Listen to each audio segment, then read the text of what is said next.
Bienvenidos a nuestro podcast sobre políticas educativas. ¿Quién les habla? Sebastián Grisales. Hoy estaremos tocando una temática muy interesante sobre las políticas educativas que se han implementado en América Latina y el Caribe con respecto a las aplicadas en Colombia, con el objetivo de analizar el impacto del neoliberalismo en los modelos educativos de dichos países. Empezaremos por darle respuesta a nuestro primer interrogante, los aspectos en común que tienen las políticas públicas educativas de Colombia y las de otros países de América Latina y el Caribe. Podemos hablar desde tres aspectos. En el aspecto número uno de la política tenemos el centrarse en el aprendizaje de los estudiantes, ya que existen muchas formas de mejorar un sistema educativo, pero una característica que las reformas exitosas tienen en común es su enfoque intensivo en el aprendizaje de los estudiantes. El aspecto número dos de la política pública es desarrollar una fuerza laboral y docente y una gestión escolar más sólida. En esta, el desarrollo de las competencias de enseñanza y gestión escolar deben ser vistas como un continuo que abarca todas las etapas de la carrera de los profesores, desde la educación docente inicial hasta la jubilación, partiendo de un importante estándar profesional que defina qué significa ser un buen profesor.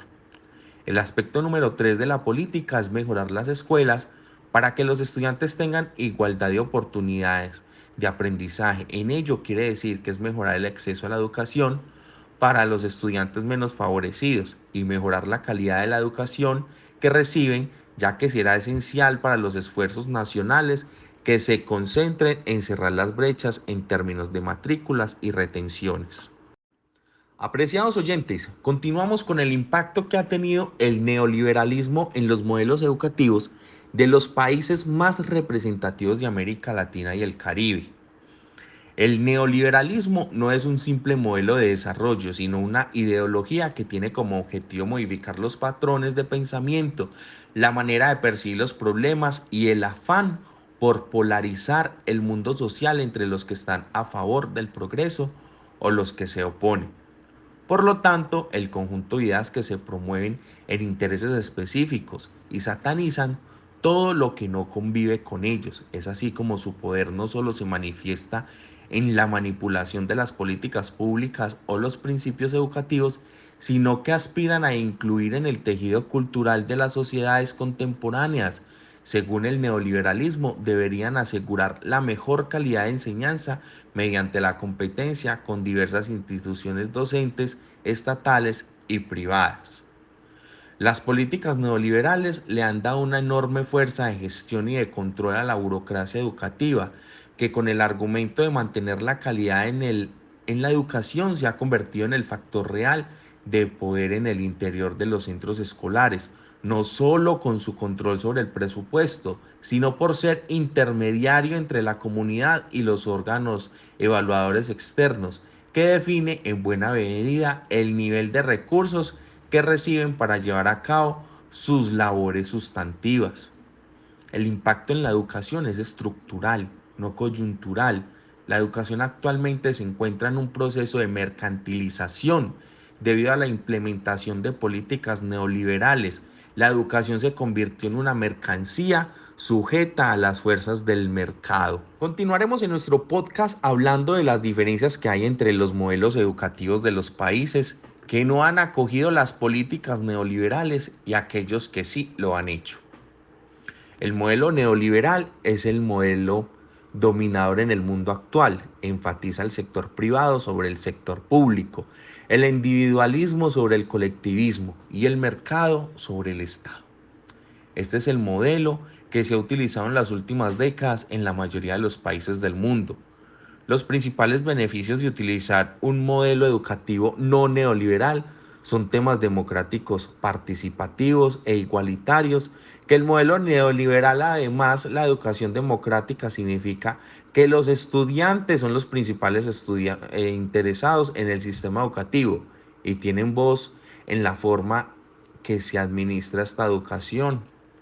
ocurre cuando se honra y se reconoce a los niños como individuos que participan activamente en su camino por la educación. Así como también encontramos la educación participativa, significa que los estudiantes participan activamente en el proceso de toma de decisiones y tienen voz en el contenido de estudio. Y por último, encontramos la educación igualitaria. Significa que los estudiantes son tratados por igual, sin importar su estatus económico. Escuchemos algunas de las ventajas y desventajas del neoliberalismo al momento de garantizar la calidad, la equidad y la igualdad de la educación. Los argumentos del Estado colombiano para defender la política educativa neoliberal parten de que su implementación en el aumento en la cobertura, mejoramiento de la calidad y mayor equidad en la masificación será el producto de nuevas concepciones técnicas sobre las variables, estudiantes, maestros. La retención estudiantil se logrará eliminando prácticamente la repitencia. Los argumentos y el Estado más utilizados para defender la privatización de la educación pública es el manejo de los recursos. La política neoliberal ha formado vínculo con las instituciones educativas y sobre todo han incitado a que el servicio educativo pueda ser prestado por instituciones particulares. La decisión política del gobierno es precisa. Girados los recursos, no interesaría quién los administre. Lo único que importa es que se haga de manera eficiente. La política de asignación de recursos basada en la demanda, la política neoliberal estableció la competencia como directriz de la organización del sector educativo. De que tanta demanda exista depende del futuro en la institución educativa. El Estado neoliberal propuso que se diera la competencia por los recursos entre instituciones públicas y entre estas y las instituciones privadas, el estímulo a la contratación privada, la posibilidad de que el servicio de la educación sea prestado por particulares, generará la idea de ineficiencia y mala calidad de la educación pública. La contratación directa para las prestaciones del servicio educativo por parte de las instituciones privadas produce un debilitamiento en largo plazo de la educación pública y promueve el negocio de la educación. La privatización se presenta cuando se dan las condiciones para organizar la educación de acuerdo con las lógicas del mercado. La privatización radica en trasladar la función pública al sector privado. La privatización de la educación es un intento por debilitar la educación pública en Colombia. Como conclusión, podemos decir que en las últimas 2 décadas el sistema educativo colombiano ha experimentado una transformación fundamental en el acceso a la educación. Ha sido una prioridad con políticas ambiciosas que buscan incrementar el número de estudiantes matriculados en todos los niveles y llevar todos los servicios educativos a todos los rincones del país. El problema principal de la libertad que defienden los neoliberales desde el punto de vista de su interlocutor es que aquella, al igual que todos los demás bienes y derechos, no tienen una distribución equitativa en la sociedad, a menos de que se complemente con un concepto de justicia que no figura en el glosario neoconservador.